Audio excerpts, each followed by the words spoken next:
Shalom, Bapak Ibu Saudara yang dikasihi oleh Tuhan, puji Tuhan. Kita berjumpa kembali dalam program Renungan Keluarga Kristen.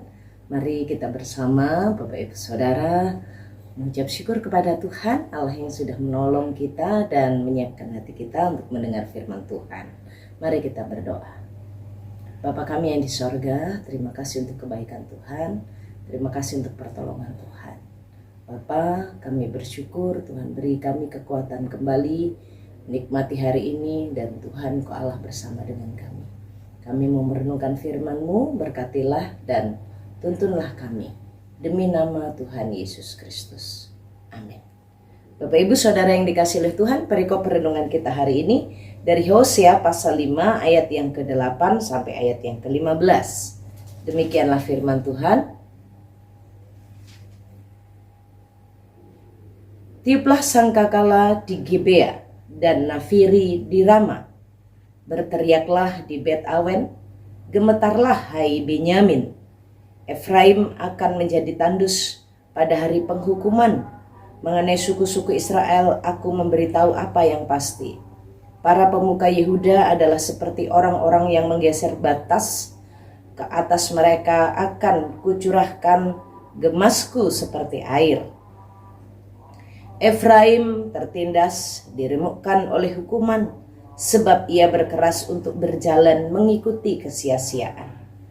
Sebab itu aku ini akan seperti ngengat bagi Efraim dan seperti belatung bagi kaum Yehuda. Ketika Efraim melihat penyakitnya dan Yehuda melihat bisulnya, maka pergilah Efraim ke Asyur dan mengutus orang kepada Raja Agung, tetapi ia pun tidak dapat menyembuhkan kamu dan tidak dapat melenyapkan bisul itu daripadamu. Sebab aku ini seperti singa bagi Efraim dan seperti singa muda bagi kaum Yehuda.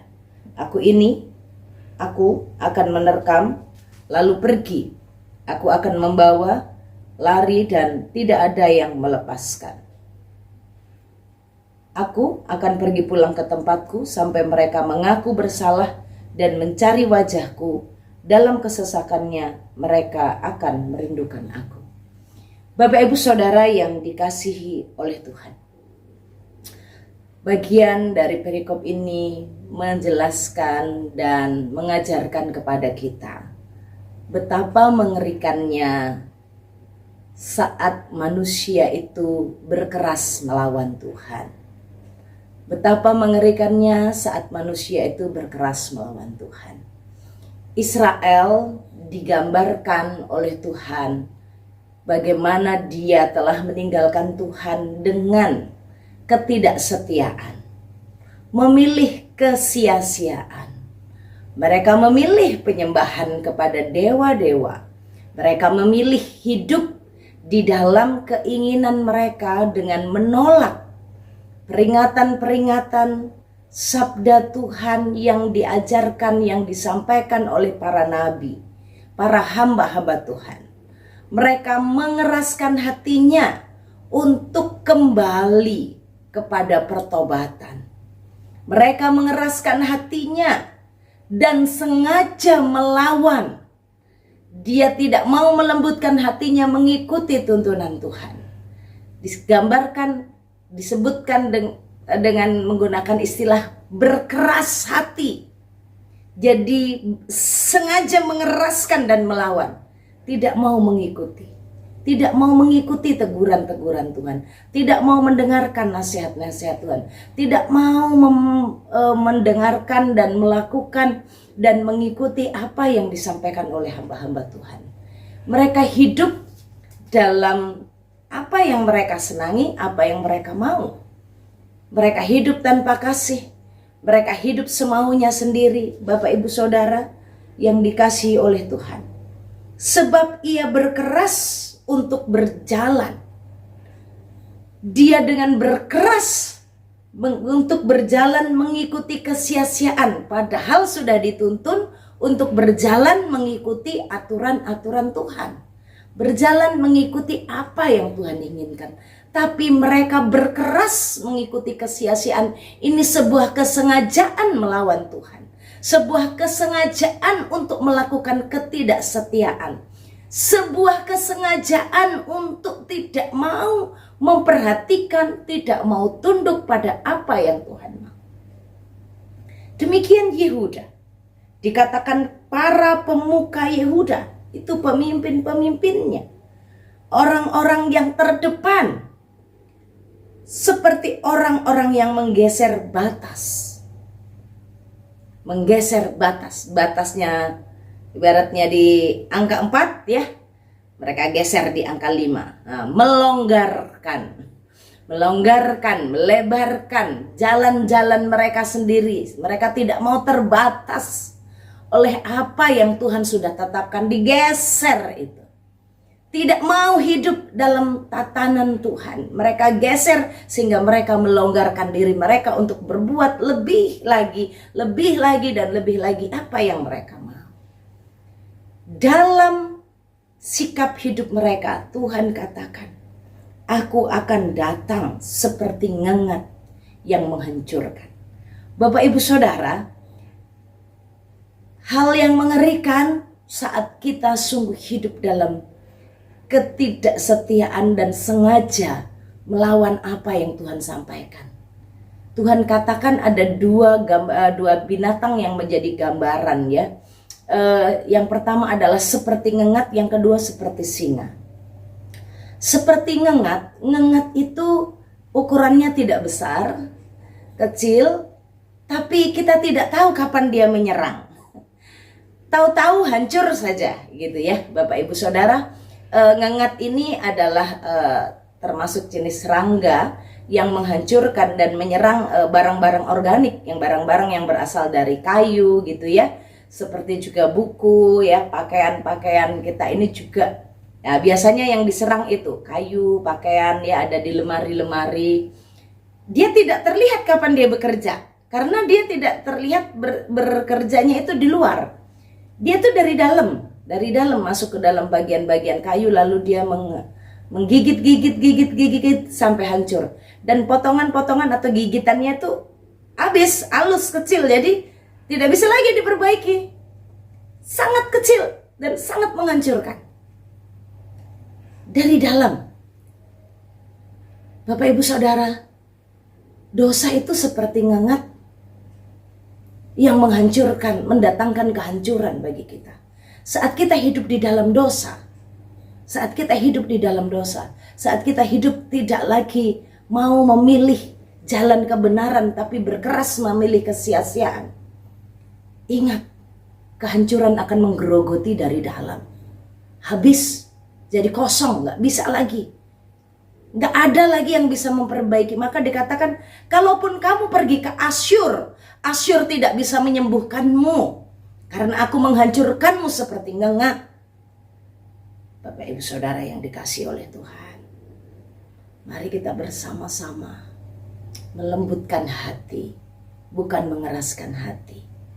Jika mendengar Allah berbicara kepada kita, mengajar kepada kita bagian-bagian hidup kita yang harus diproses oleh Tuhan, jangan keraskan hati. Karena mengeraskan hati hanya akan mendatangkan kehancuran. Allah datang seperti ngengat yang menghancurkan. Kehancuran itu terjadi karena diri kita mengeraskan hati. Digambarkan juga seperti singa yang menerkam. Kalau sudah singa menerkam, siapa yang bisa melepaskan diri dari cengkraman singa? Menunjukkan bahwa seorang pun tidak bisa melepaskan dirinya, meloloskan dirinya dari cengkraman singa itu, dari penghukuman Allah itu. Satu yang Allah rindukan. Kenapa Tuhan beritahukan ini? Efraim, Benyamin, Yehuda, orang-orang Israel, umat milik kepunyaan Tuhan, mengeraskan hatinya, menggeser batas, melonggarkan diri untuk melakukan dosa, tidak mau hidup dalam tatanan.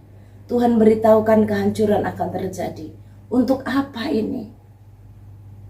Aku akan pergi pulang ke tempatku sampai mereka mengaku bersalah dan mencari wajahku.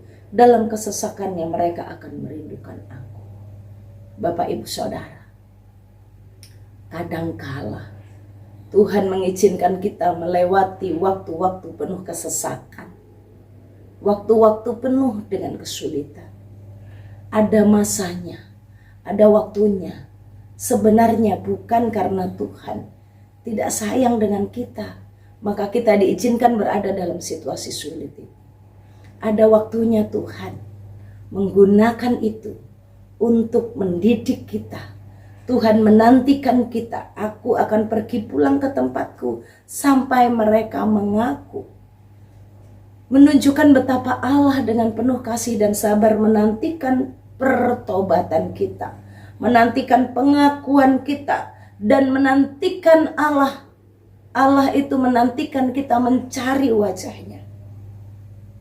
Allah merindukan di mana kita akan memiliki kerinduan kepadanya, mencari Dia, mengaku salah kepadanya. Bapak Ibu Saudara yang dikasihi oleh Tuhan, selama masih ada waktu, hargai kesempatan. Allah telah memberi peringatan. Mari kita lembutkan hati kita, bukan mengeraskannya. Mari kita berdoa. Bapa kami yang di sorga, terima kasih untuk firman-Mu hari ini. Tuhan tolong kami, Tuhan ajari kami saat kami disinggung oleh firman Tuhan. Kami menikmati teguran Tuhan dan kami mengerti bahwa itu adalah kasih Allah kepada kami. Dan Tuhan ingin membuat kami, Tuhan ingin membuat kami hidup di dalam kebenaran-Mu. Engkau menantikan kami, Engkau merindukan kami, mengakui kesalahan kami. Engkau merindukan kami untuk mencari Engkau. Engkau merindukan kami.